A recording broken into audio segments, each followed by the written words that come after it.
Howdy, Full Metal Cowboy Straight, shooting a review of the television special classic, How the Grinch Stole Christmas.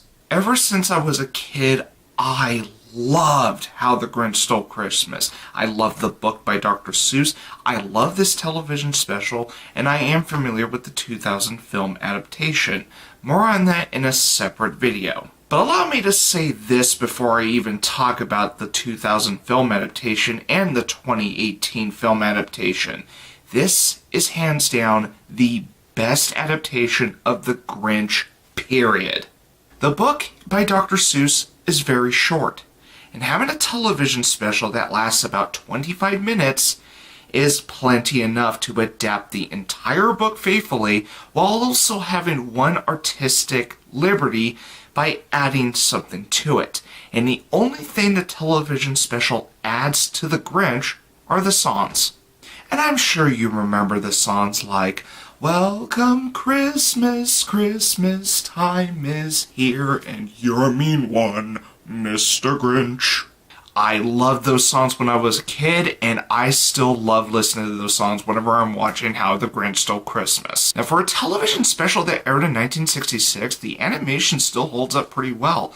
The one that definitely gets a lot of good animation is The Grinch. But as for the Who's, well, their animation can be dated in a few areas, but for 1966, the animation still is great to look at. So what is this television special all about? Well, the Grinch hates Christmas and wants to ruin it for the entire population of Whoville. That's about it.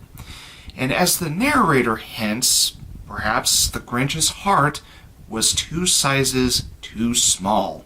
By the way, the narrator is Boris Karloff, who also voices the Grinch, easily the definitive performance of the Grinch. Once things are established with How the Grinch Stole Christmas, the rest of this television special is pretty straightforward. And as a result, it's predictable.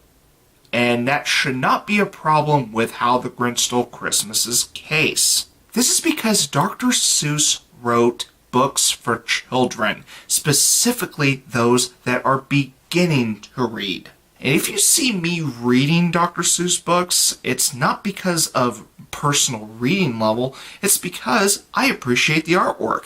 I would like to provide a brief analysis based on my interpretation of the character of the Grinch.